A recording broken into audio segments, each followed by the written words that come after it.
Hey, what's up, Internet? I've got a resistance motor that stopped working on this exercise bike, and I fixed it. And I'm going to show you how I fixed it so you can either learn a thing or to help you fix your thing.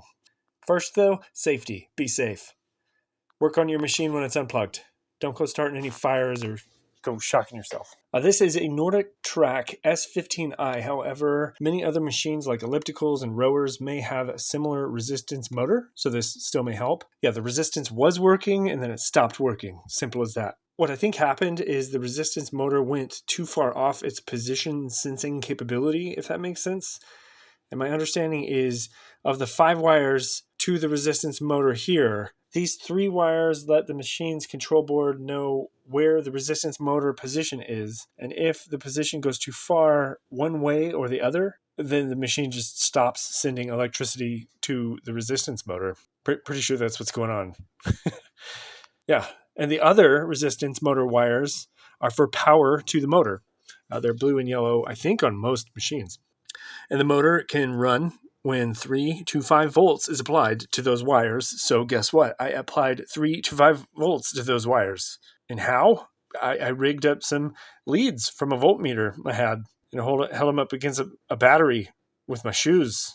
That's a lithium-ion battery. It charged around 4 volts. And believe it or not, it worked. Watch me here apply the electricity.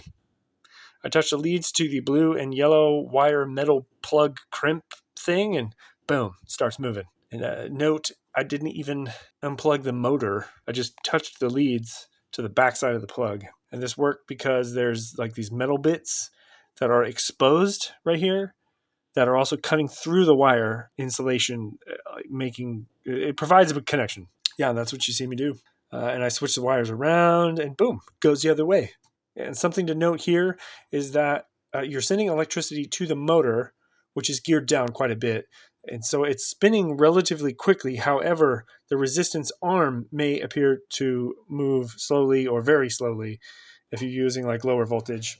But yeah, I put the arm back into a position closer to the wheel and then turned on the machine, and it worked like just like new.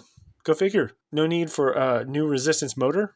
It only took some time and a battery and some wires. Oh, and some safety. Now, you can do this with a couple AA batteries, like in series, and maybe some paper clips. Just be sure not to touch the paper clips or wires, whatever you're doing together to make sparks or cause a fire or anything. That'd be bad. Or like with these lithium-ion batteries, like thermal runaway is a thing. That's bad. Don't do that. So just be careful. Think safety. Be safety. I hope this helps you in some way. I wish I knew this before I changed out the resistance motor on another piece of equipment I had. It was like $60. Yeah.